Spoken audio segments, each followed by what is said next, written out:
राधे राधे। जैसा कि हम सब जानते हैं, माघ माह शुरू हो चुका है और हिंदू पंचांग का अत्यंत महत्वपूर्ण महीना माना जाता है, जो उत्तरायण के समय आता है। यह मुख्य रूप से धार्मिक, आध्यात्मिक और पुण्य लाभ के लिए विशेष माना जाता है। माघ माह के दौरान कई व्रत, त्योहार और तिथियां होती हैं, जो पवित्रता, तपस्या और मोक्ष के प्रतीक मानी जाती हैं। माघ माह का खास महत्व धार्मिक कृतियों और उपवास के लिए है। इस माह में विशेष रूप से गंगा स्नान, दान और तपस्या की जाती है।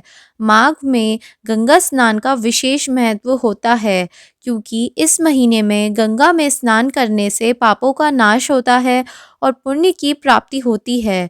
इसी के साथ माघ पूर्णिमा, माघ स्नान और माघ एकादशी जैसे व्रत और त्योहार इस माह में आते हैं।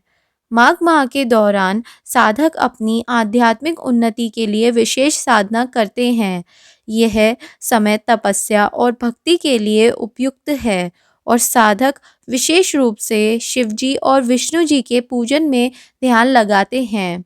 विशेष रूप से माघ की पूर्णिमा पर गंगा स्नान, दान और पूजा अर्चना करने का महत्व है।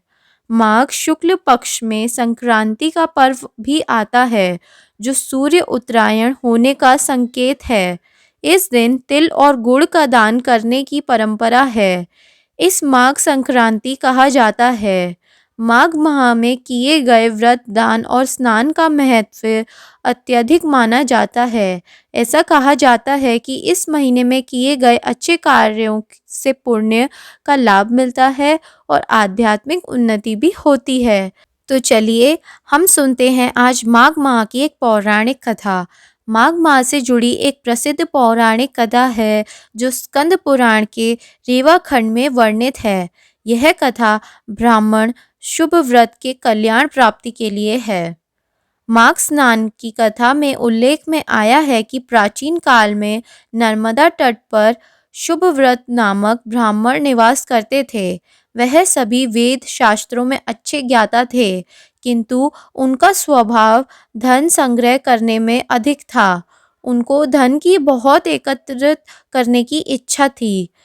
वृद्धावस्था के दौरान उन्होंने अनेक रोगों ने घेर लिया। तब उन्हें ज्ञान हुआ कि मैंने पूरा जीवन धन कमाने में लगा दिया, अब परलोक सुधारना चाहिए। वह परलोक सुधारने के लिए चिंतातर हो गए। अचानक उन्हें एक श्लोक याद आया, जिसमें माघ माह के स्नान की विशेषता बताई गई थी। उन्होंने माघ स्नान का संकल्प लिया और उस श्लोक का जाप करने लगे। इसी श्लोक के आधार पर नर्मदा में स्नान भी करने लगे। 9 दिन तक प्रातः नर्मदा के जल में स्नान किया और 10वें दिन स्नान के बाद उन्होंने अपना शरीर त्याग दिया। शुभ व्रत ने जीवन भर कोई अच्छे कार्य नहीं किए थे तथा लेकिन माघ माह में स्नान करके पश्चाताप करने से उनका मन निर्मल हो गया। माघ माह के स्नान करने से उन्होंने स्वर्ग की प्राप्ति की। इस तरह जीवन के अंतिम क्षणों में उनका कल्याण हो गया और उनको परलोक सुधारने को मिला। माघ माह का स्नान, दान और भक्ति से जुड़े विशेष महत्व हैं और इसके कई फल हैं।